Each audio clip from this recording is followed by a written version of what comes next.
Good morning mga ka-agri. Magandang buhay po sa lahat. Update ko lang kayo sa aming ampalayang ligaw na malalaki. Yan o. May bunga na no. Ayun, ang haba ng bunga. Ayun.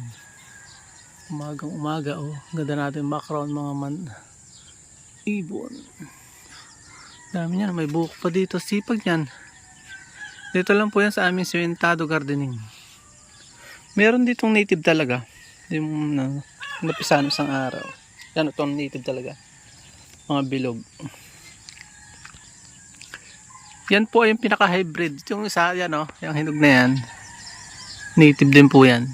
Malaki laang. Pero ito, mas malaking native. Haba siya. Parang amargoso. Yan o. Yung dami. May bulaklak pang kalabasa. So, hindi po kami masyado nakapagtanim ng kalabasa ngayon. Yan o, kakatuwa. Ang haba. Ito yung pagkakaiba oh. Ang dami. So yun, tayo nagpapahaba ng mga vlog ngayon. Sa dami na ng vlogger. Ayun, kita nyo. Dami. Sunod-sunod. Dito lang yan eh. Sumibol nga lang yan. Hindi lang po yan. Maganda dyan. Pagka may similya ka na dyan. Parang wild talaga yan. Hindi na tinatanim. Nasibol na lang po yan. Pag once na nalaglagan ng ayan eh oh. Sunod-sunod ang bunga. Grabe. Nakakatuwa. Tatlo yan eh oh. Oh, kita nyo oh. Ang daming bunga. Oh, diba? May thumbnail tayo maganda. Tatlo. Ang dami, nakakatuwa. Oh. Dami oh. Naganohan pa ang mga bubuyog. Pollinator, ang aga nila. Pagka pahuli-huli, wala silang mapupulinate. Ito namang kamyas, pinuputol ko lang. Kaya kita nyo. Tingnan yung tsura niya, parang amargoso talaga. May mga nagpauso na rin ng hybrid nito. Pero, ang maganda dito is open pollinated pa rin siya. Ayan, kita nyo yun. Yun, hindi ko na tinanggal. Kumayap na sa wire ng Ormeco. Yan o, may bunga.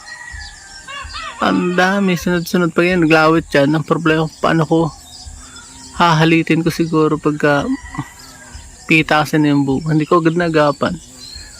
Parang kailangan ko siyang halitin.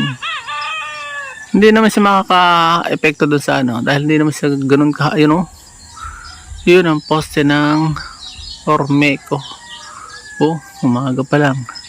Nakakatuwa. Yan po yung in-update ko kayo. Ganyan kaganda yung almost the same lang naman yung sustansya niyan.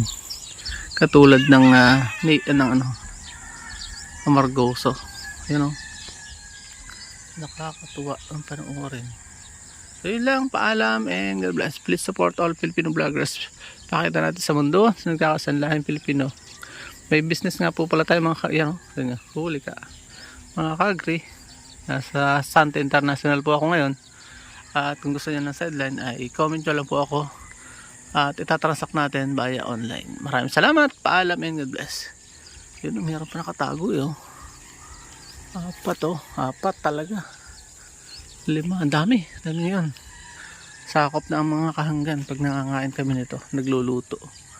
Dami si Babaw. Paalam po. At dyan po nagtatapos sa ating munting vlog.